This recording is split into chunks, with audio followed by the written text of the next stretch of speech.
Esta empresa no se hace responsable por los comentarios, conceptos y opiniones emitidos por sus conductores, productores e invitados.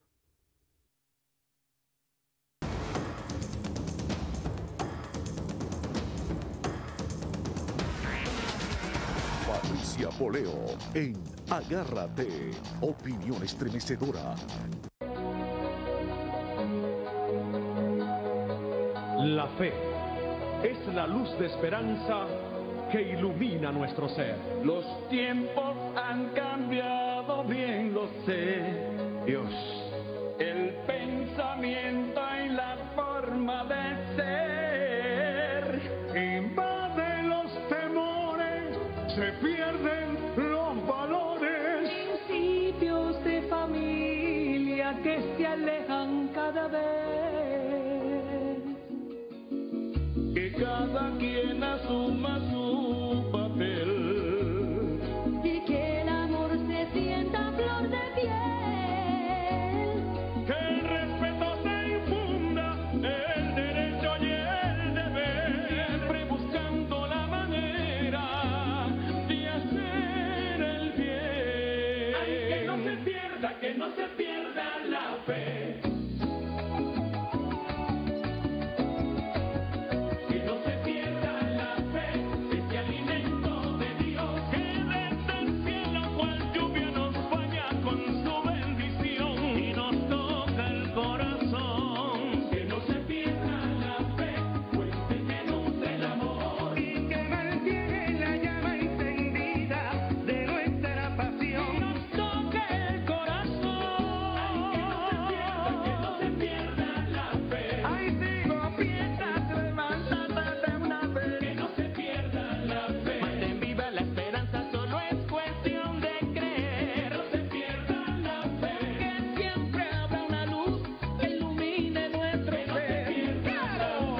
qué belleza eso. Además el final con Salma Richan y esa niñita venezolana que ha luchado tanto por la vida. Bueno, que no se pierda la fe, así se llama. Y ustedes vieron la cantidad de solistas reconocidos de la gaita venezolana que aparecen en ese video en el que nos piden que no perdamos la fe.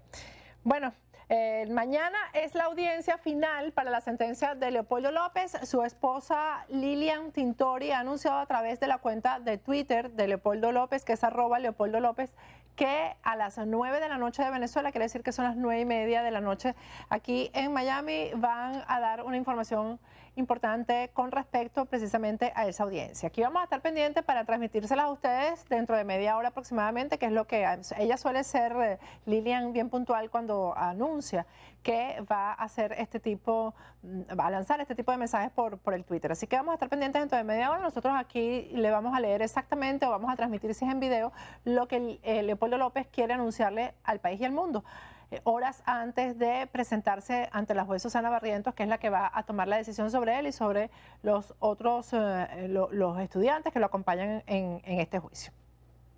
Bien, el conflicto fronterizo continúa entre Colombia y Venezuela, y la ministra de Relaciones Exteriores de Colombia, María Ángela Holguín, se reunió con el secretario general de la Organización de las Naciones Unidas, con Ban Ki-moon, para ponerlo al tanto de la situación. Vamos a ver lo que nuestros aliados de La Voz de América prepararon para informarnos sobre esto.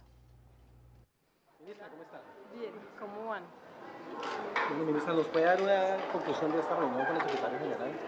Mire, queríamos que el secretario general le supiera de primera mano pues la situación que estamos viviendo ahora en la frontera, y explicarle como los dos componentes que tiene la situación actual. Uno es esta situación humanitaria y de violación de los derechos humanos de las personas que han llegado deportadas o que han llegado por susto a Colombia desde Venezuela, y otra cosa son los problemas estructurales que tenemos y que los dos sabemos que existen y a los cuales hay que trabajar juntos, que son el contrabando de gasolina y de productos y las las organizaciones criminales que están ahí en lado y lado de la frontera y que se aprovechan de lo que pasa en la diferencia de precios que hay de productos de un lado y lado de la frontera.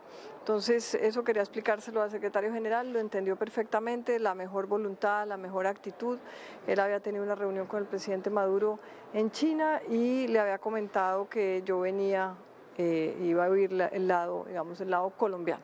Entonces, creo que fue muy positivo, como les digo, estuvo con muy buena actitud, y muy seguramente ahora va a hablar con Venezuela del caso. ¿Qué sigue en su agenda, por favor? No, ya me vuelvo para Bogotá mañana por la mañana, tenemos mucho que hacer. Frente al nuevo cierre, Estamos viendo. Usted se reúne aquí y se anuncia un nuevo Sí, cierre por parte bueno, se cerraron esta mañana Paraguachón, en La Guajira. Allá tenemos ya nuestra gente y está la directora del Departamento de Prosperidad Social, Tatiana Orozco, y estaremos pues muy pendientes. Aparentemente no hay deportaciones, afortunadamente, no está en medio de todo. Me dicen que tranquilo, es la información que nos dan de la frontera.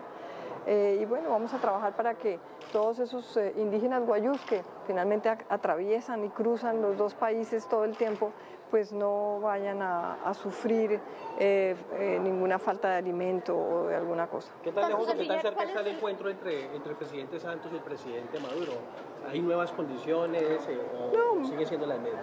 No, las mismas. Vamos viendo, nosotros insistimos en que sí queremos y tenemos toda la buena disposición para dialogar, pero pues por ahora las circunstancias están un poco complicadas. Canciller, ¿cuál va a ser la posición de la ONU? ¿Cómo la ONU puede actuar ahora que ya se reunió con usted, que se espera reunir con Venezuela? Bueno, vamos a ver qué nos dice, va ahora a conversar con el presidente Maduro. Muchas gracias. Bueno, Gracias, muy amable. Perfecto. La ONU va a conversar con Maduro, si es que eso es posible. Estas declaraciones obviamente las dio ayer, ya se acababa de cerrar la frontera con Paraguachón. Ayer tuvimos un programa bien, yo digo que donde se aclararon muchas cosas de cómo actúa la etnia guayú en estos casos. Por eso es que no ha habido deportaciones, ni ha habido violencia, porque contra los guayú sí es complicado meterse, ¿no? Y ahí lo dijo María Ángela Holguín, que no ha habido hasta ahora deportaciones y las cosas como que están más tranquilas que con la frontera con Cúcuta, la frontera del Táchira, porque ahí sí se violaron derechos humanos de una forma repudiable, obvia, y es porque precisamente es un gobierno cobarde que se mete con los débiles. La etnia wayuu no es tan débil, no es débil, mejor dicho, y sabe exactamente que ese territorio es por origen de ellos, porque son los realmente nativos en Venezuela.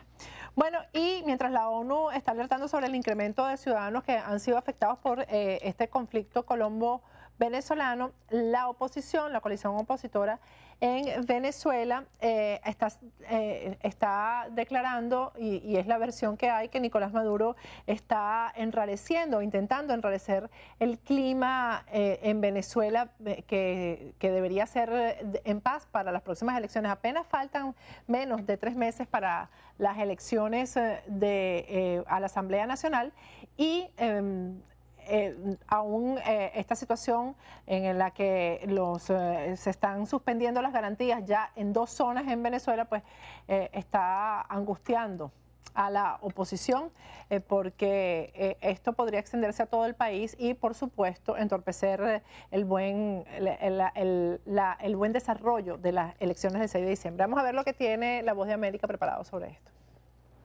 La Oficina para la Coordinación de Asuntos Humanitarios de las Naciones Unidas reveló que el número de personas retornadas desde Venezuela hacia Colombia por la crisis de la frontera asciende a 20.000.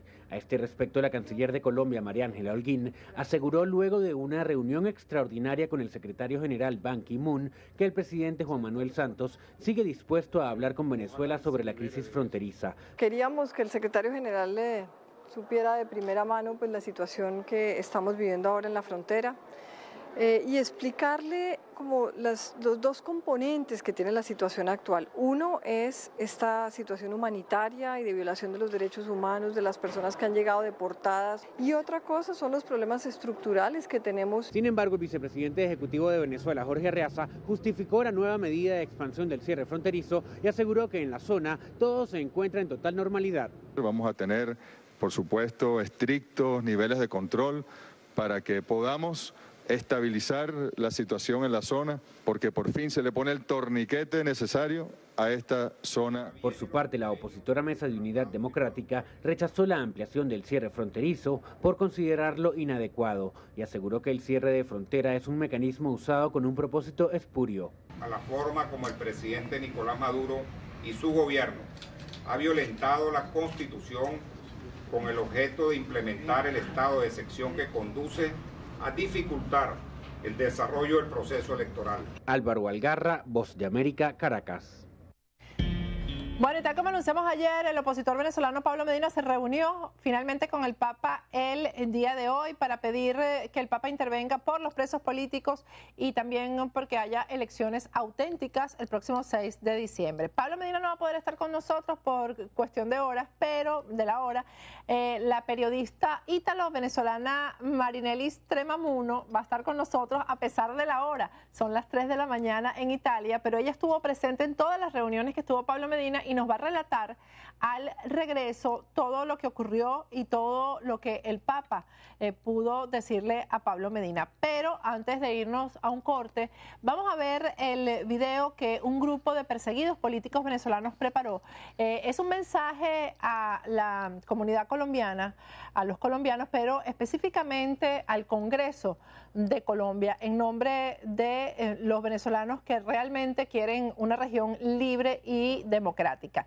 Ellos están pidiendo además, el video que ustedes van a ver ahora está montado en YouTube y están pidiendo que quienes quieran acompañar el mensaje que está contenido aquí, pues que pueden firmarlo. Está firmado por varios reconocidos perseguidos políticos que están en el exilio. Vamos a verlo y al regreso vamos a conversar con esta colega ítalo-venezolana.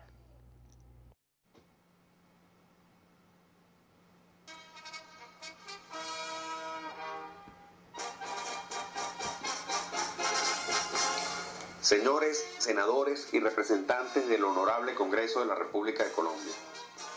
Atención, senador Luis Fernando Velasco Chávez. Asunto comunicado de solidaridad con el pueblo colombiano.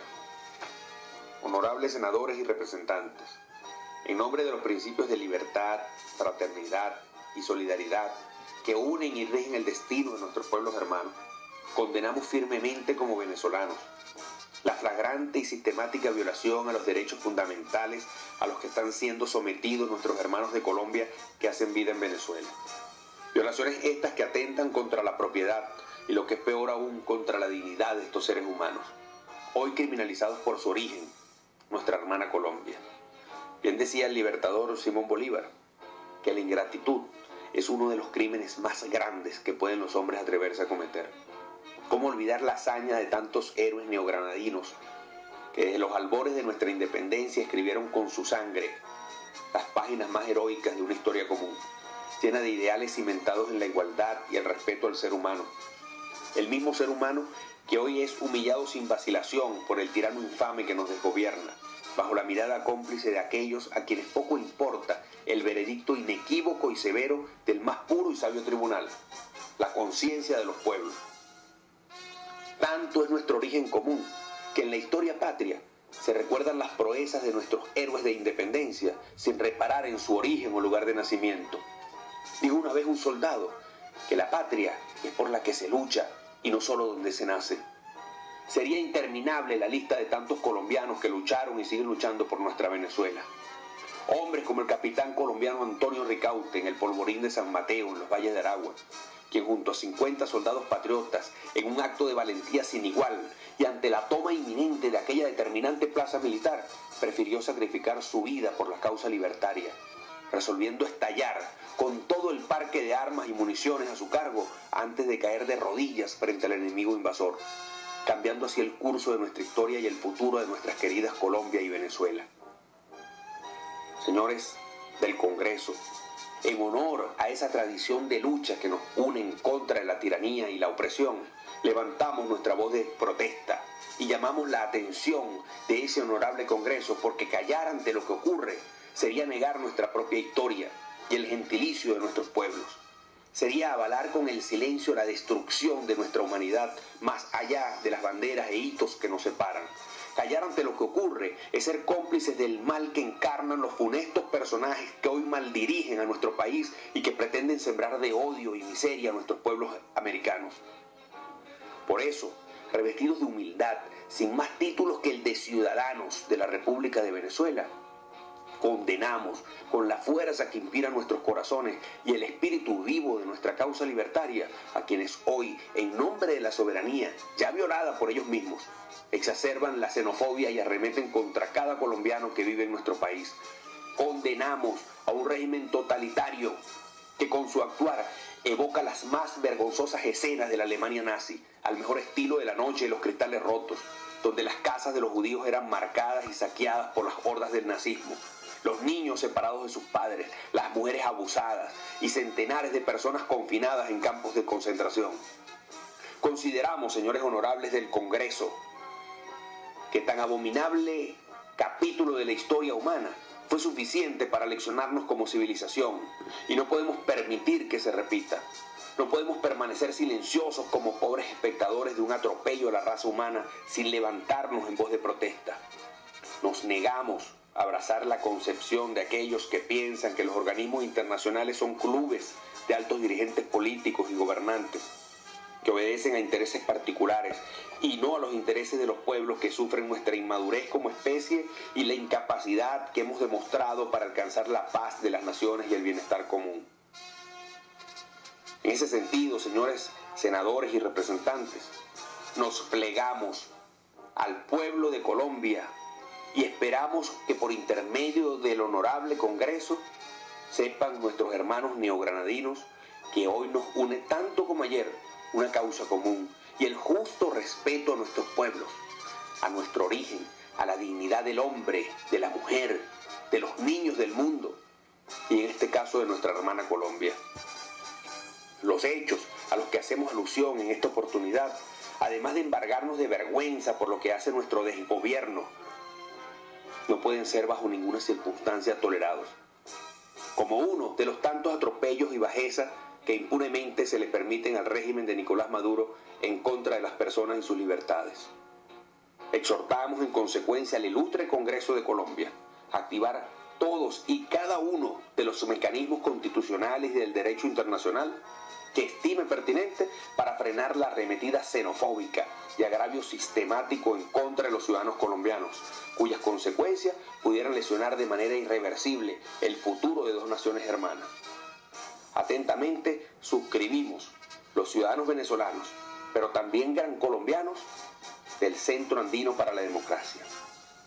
Juan Carlos Caguaripano Scott, Nixon Moreno Merchán, Alexander Rivas, Guillermo Prieto, en nombre de Jean-Pierre Osorio, Vilca Fernández, Javier Nieto Quintero, Osmir del Valle y todos los miembros de esta noble organización.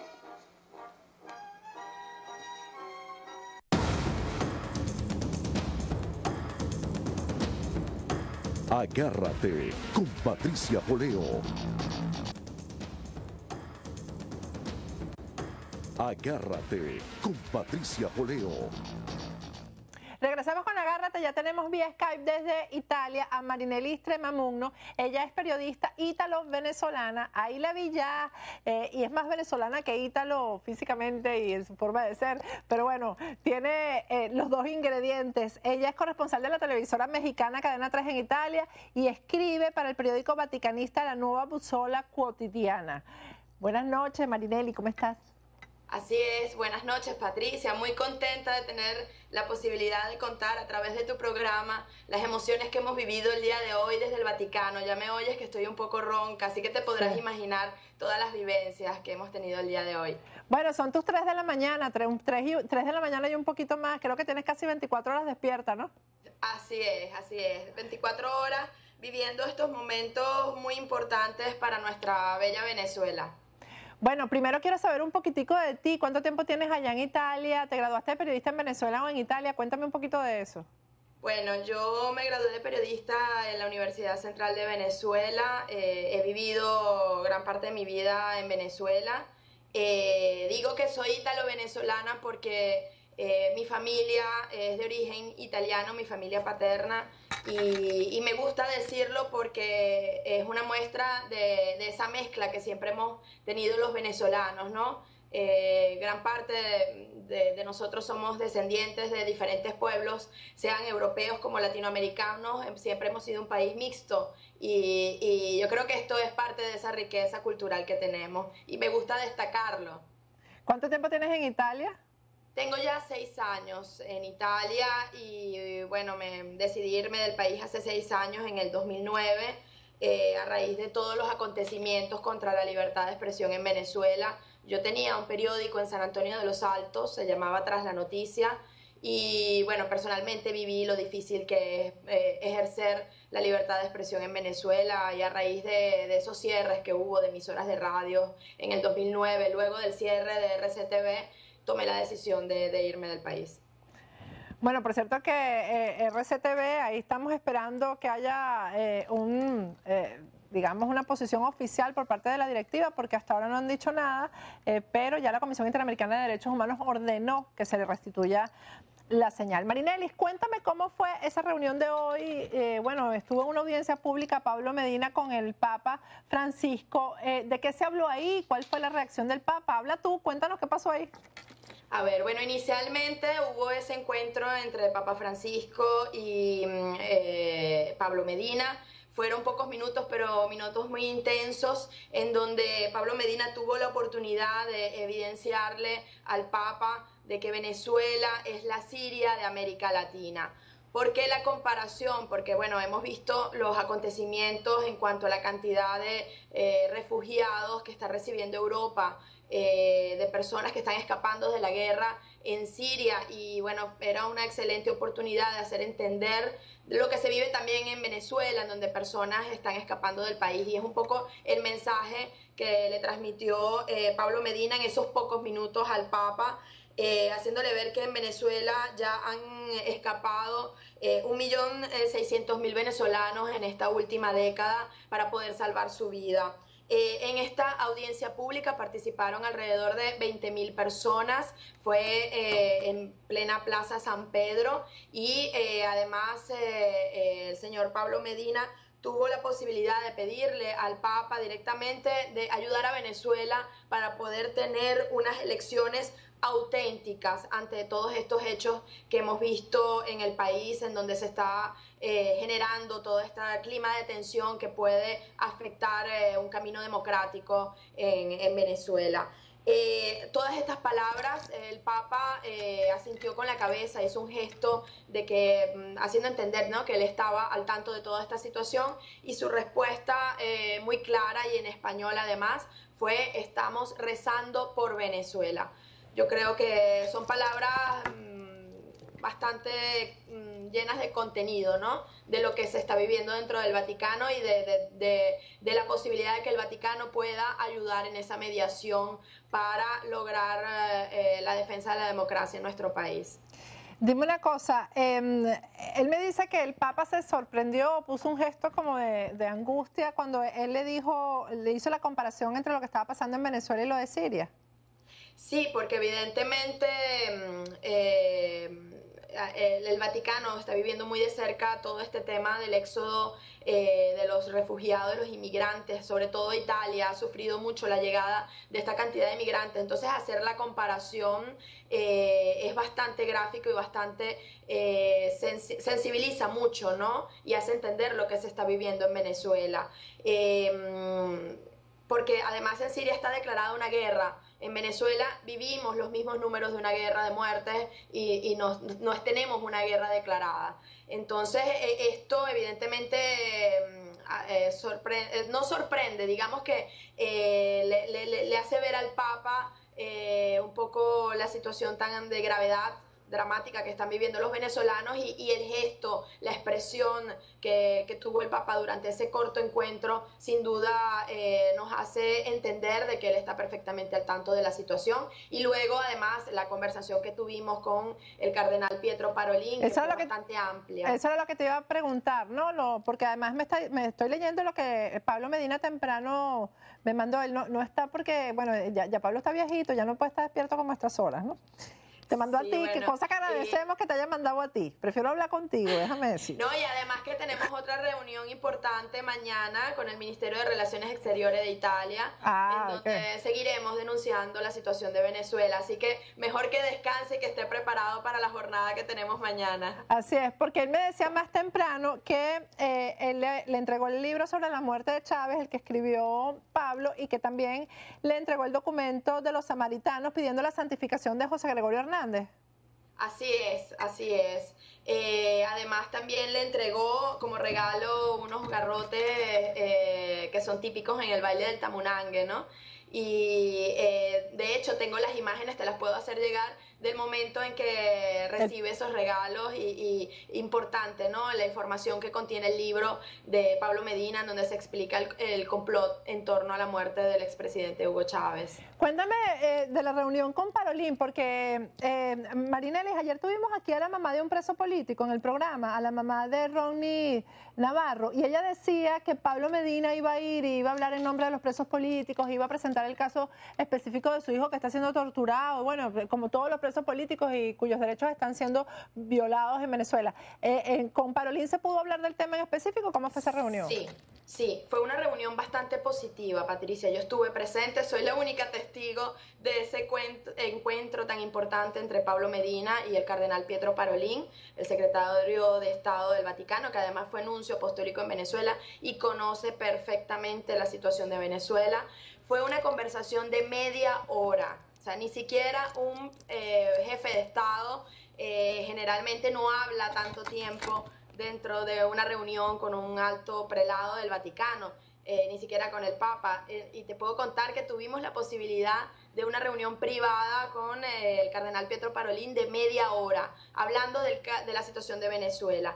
Específicamente, al inicio de la conversación, el señor Pablo Medina hizo bastante énfasis en la represión que se está viviendo en Venezuela, sea hacia la oposición, sobre todo, y también a los disidentes del chavismo, ¿no? Que también están sufriendo persecución política. Se habló sobre todo del caso de los estudiantes, se denunció la situación de los 75 estudiantes que se encuentran presos y que están siendo torturados, y efectivamente el cardenal está al tanto de toda esta situación y manifestó su preocupación ante la situación de tensión que existe en Venezuela y ante la crisis y digamos los hechos que se podrían desencadenar digamos en este previo a las elecciones del 6 de diciembre.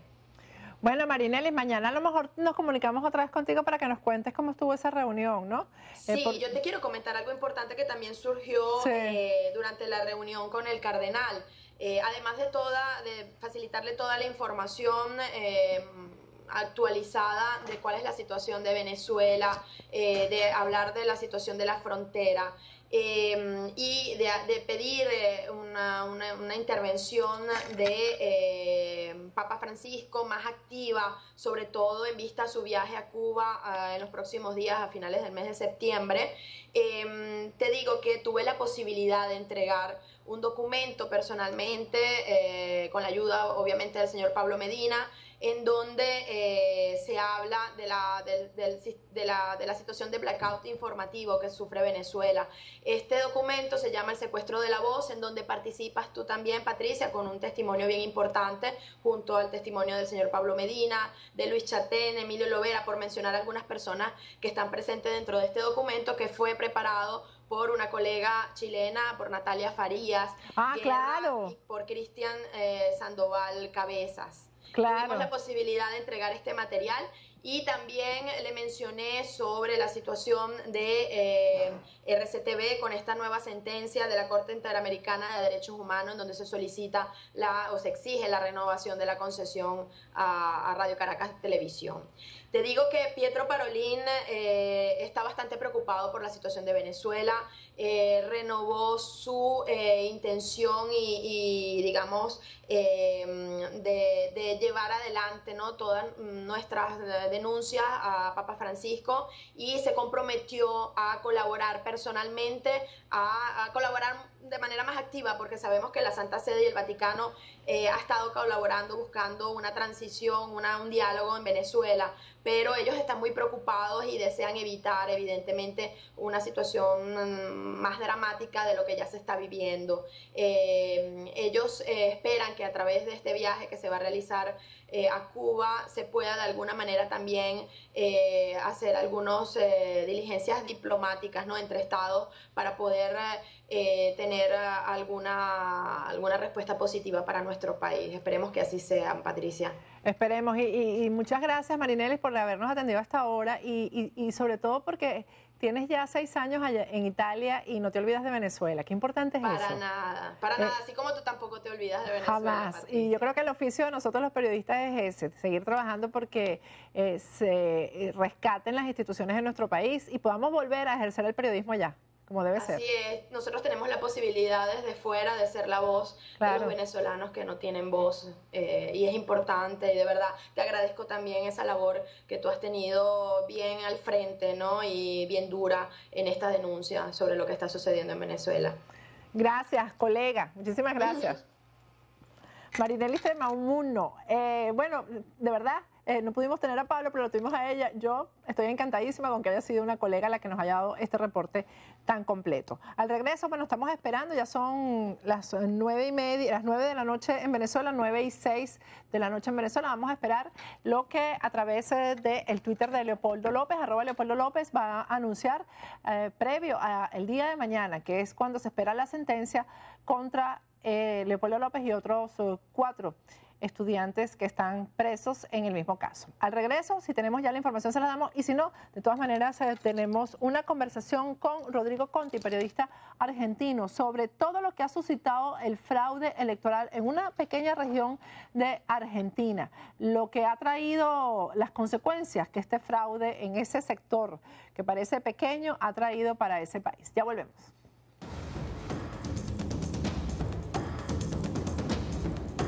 Agárrate con Patricia Poleo. Agárrate con Patricia Poleo. Regresamos con Agárrate y ya tenemos el video que a través de la cuenta Twitter de Leopoldo López se ha lanzado previo a la audiencia de su juicio, que es mañana. Vamos a verlo.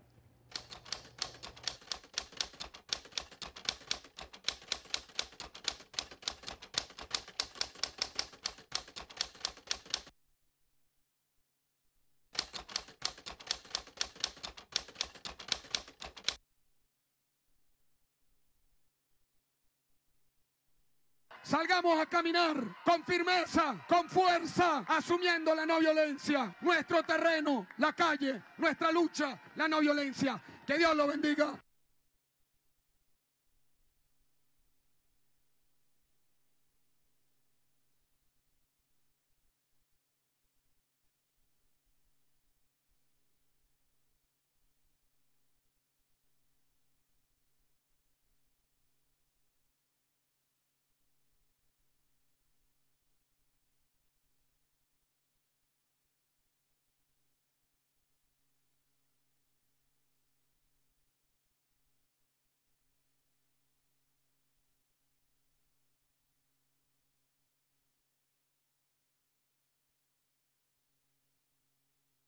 El día de ayer hicieron 3 cadenas para buscar criminalizar a los jóvenes, a los estudiantes y a quienes estamos manifestando. Aquí estamos en la calle ejerciendo un derecho y un deber. Pero yo les pido de corazón que no caigamos en la tentación de caer en la violencia o en la confrontación, que es lo que ellos están buscando. Yo les pido que nos mantengamos calmados. Según nos dicen, van a bajar de la fiscalía.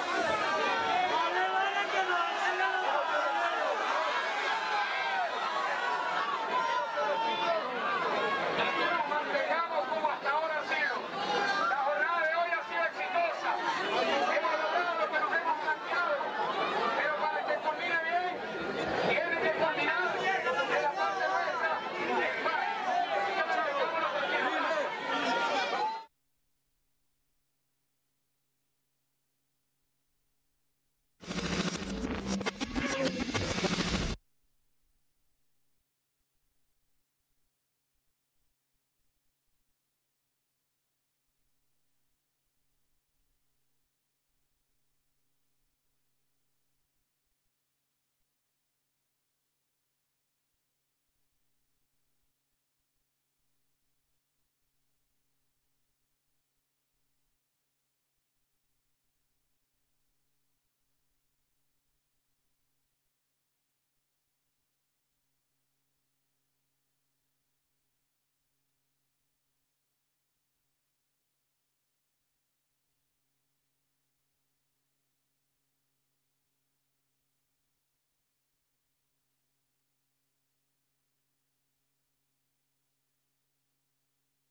Mira, puro chavista. Ahí está la patria, ¿ves?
¡Lo mataron, lo mataron! ¡Que no se ahogue!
¿A quién mataron? ¿Qué dicen?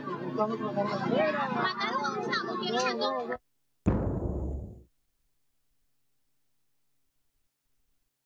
Bueno, ustedes lo vieron, estas son las pruebas que a Leopoldo López no se les ha permitido, que no les ha permitido defenderse la juez Susana Barrientos, y aquí lo tienen ustedes. Están pidiendo que les hagan retweet, que lo difundan para que se sepa la verdad, no solamente en Venezuela, sino en el mundo entero. Ya tenemos vía Skype desde Argentina a Rodrigo Conti. Rodrigo es periodista, hoy es el Día de los Periodistas, actualmente director del periódico La Mañana de Neuquén, fue director de los medios del Grupo Crónica y director de Baen Negocios. Buenas noches, Rodrigo, ¿cómo estás?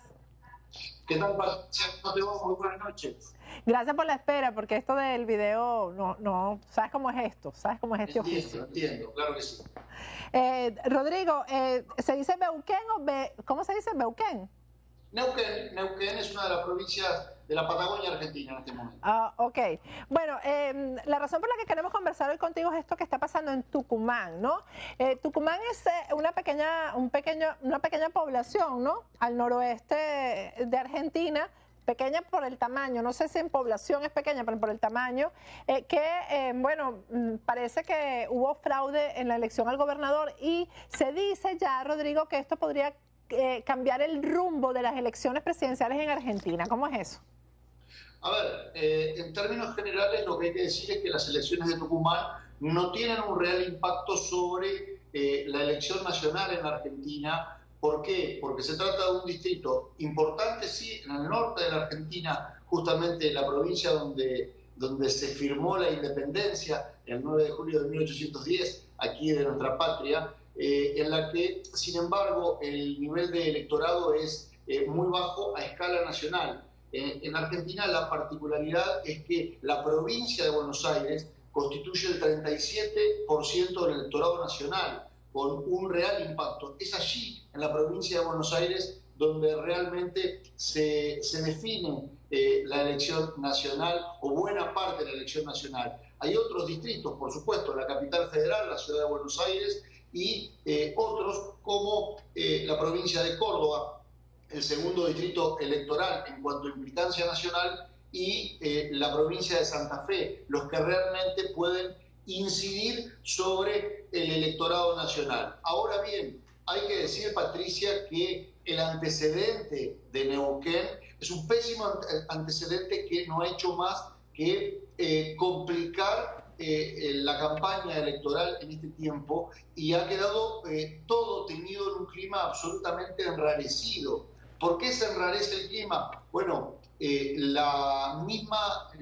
mismo día en que los candidatos, los postulantes, estaban saliendo a celebrar en la provincia de Tucumán, buena parte de la ciudadanía salió a la calle a repudiar al ganador, a repudiar a quien, en este caso, el candidato del Frente para la Victoria, Mansur, hombre del actual gobernador hasta el 10 de diciembre de este año, justamente José Alperovich en esa provincia, y reclamar un cambio. Es decir, no había una correlación entre lo que se suponía había pasado en las urnas y lo que finalmente algunos ciudadanos de Tucumán, algunos tucumanos, habían manifestado puertas afuera en la plaza pública de la ciudad de Tucumán. Esto ha complicado, ha enrarecido el clima, y ayer, la justicia justamente electoral en la provincia de Tucumán ha dicho que espera que la Corte Suprema Nacional pueda resolver este caso y no permitir hasta entonces que se consagre un ganador de esa elección que hasta aquí está en stand-by. Se puede decir que Tucumán va a dar el ejemplo, porque ya se habla de que en 12 años de gobierno que tiene el kirchnerismo ha habido fraude, porque además siempre se habla de que si duras 12 años en el gobierno es porque ha habido fraude, o si duras tanto tiempo, ¿no? Esto podría cambiar por lo menos lo que son las auditorías o el sistema electoral en Argentina, Rodrigo.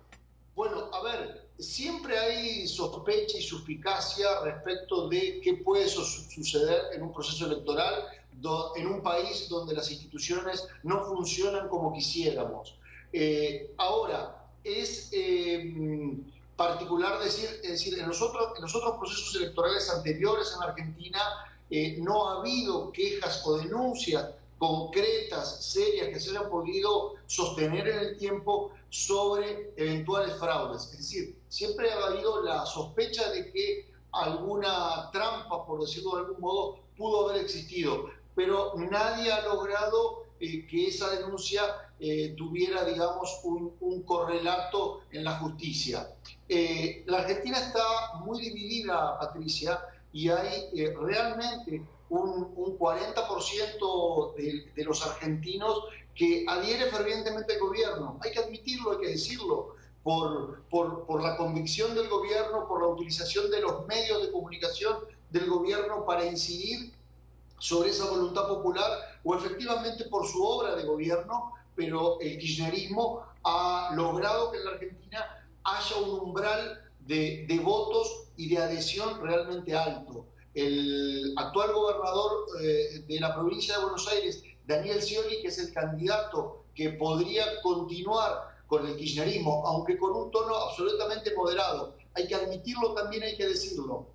Daniel Scioli era el hombre que no quería el kirchnerismo justamente por representar a sectores conservadores, al empresariado y a quienes no identificaban a los sectores más de centroizquierda o progresistas en la Argentina, y sin embargo hoy, como Daniel Scioli es el hombre que mejor mide en las encuestas, la propia presidenta Cristina Fernández de Kirchner lo ha ungido como el candidato presidencial y ha puesto un hombre de su extrema confianza como Carlos Zanini como su candidato a vicepresidente en la fórmula. Lo cierto es que Scioli logró imponerse en las elecciones primarias abiertas y obligatorias, aquí le decimos las PASO, porque justamente tiene un muy buen nivel de apoyo. Por supuesto, también tiene rechazo, es decir, hay un 50 y pico % del electorado que no eligió continuar con el kirchnerismo, pero que está disperso entre Mauricio Macri, que representa al centro derecha de la Argentina, y con Sergio Massa, que es un díscolo de este gobierno y que se ha tomado distancia, pero que viene del peronismo, que es un intendente de Gran Buenos Aires y que representa a los ideales del peronismo, que están en este caso divididos entre Scioli y entre el propio Sergio Massa. Con lo cual, no me atrevo a decir que efectivamente lo que sucede en Tucumán pueda luego reflejarse en las elecciones nacionales. Sí ha contribuido fuertemente a que uno sospeche hoy si efectivamente los procesos electorales en Argentina son limpios y transparentes. Eso está allí, latente. Sí, porque incluso se habla de unos videos que demostrarían cómo fue el proceso que se desaparecieron. Ya hay muchas evidencias de fraude, ¿no? En la provincia de Tucumán. Sí, exactamente. Sí, en la provincia de Tucumán hoy apareció una empresa que fue contratada justamente por la justicia electoral de Tucumán exclusivamente para dar de algún modo garantía a través de unas cámaras de seguridad que estaban en custodia sobre las urnas, y hoy increíblemente, realmente y lamentablemente esta empresa salió a denunciar que los discos duros, los discos rígidos de esas computadoras habían sido dañados por unos cortes de electricidad y finalmente el material se había perdido y poco era recuperable. La verdad es que la sensación es que en Tucumán ha habido por lo menos cosas raras. No me atrevo a decir si fraude todavía, pero por lo menos cosas raras, cosas de las cuales vale la pena sospechar como periodista y como observador de la realidad, ¿no? Rodrigo, te pregunto porque en Venezuela que es imposible lograr una vigilancia internacional sobre las elecciones porque el gobierno simplemente no las admite. ¿Es posible que en Argentina, a raíz de lo que ha pasado aquí en Tucumán, se logre que haya más vigilancia internacional o más controles para las elecciones presidenciales? Bueno, sería realmente saludable que haya en la Argentina, como en todas partes del mundo, como en muchas partes del mundo, veedores internacionales que puedan de algún modo contribuir a la credibilidad del proceso electoral. Está claro que hoy parece difícil cambiar el proceso electoral sobre la marcha, pero me parece que la lupa de observadores ajenos desde el exterior sobre lo que pasa en Argentina sería realmente un paso significativo. Claro que sí. Ahora, quiero decirte, Patricia, que los encuestadores en la Argentina, que en general, a veces fallan, pero en general aciertan con los resultados, y por supuesto tienen intencionalidad porque algunos trabajan para unos, otros trabajan para otros. Incluso los más críticos del gobierno están admitiendo que efectivamente el candidato del kirchnerismo es el candidato que mejor aparece parado y posicionado en las encuestas. Con lo cual, digo, esta discusión que se plantea en Tucumán no se da del mismo modo a nivel nacional. Por supuesto, quienes pierdan siempre pondrán un manto de sospecha, pero quienes ganan deben, por el bien de la República, contribuir a que efectivamente haya plena seguridad de que quien ganó, ganó en las urnas y por voluntad popular y no ganó con alguna trampa política. Bueno, muchísimas gracias. Más claro imposible, Rodrigo. Va a ganar el kirchnerismo nuevamente. Gracias. Veremos qué sucede. Esperemos. Gracias por habernos atendido. No, por favor. Hasta luego, a disposición. Rodrigo Conti, colega argentino, periodista. Bueno, llegamos al final del programa. Bueno, me despido hasta mañana. Mañana, por supuesto, vamos a estar aquí con la noticia central del día, que es el juicio a Leopoldo López.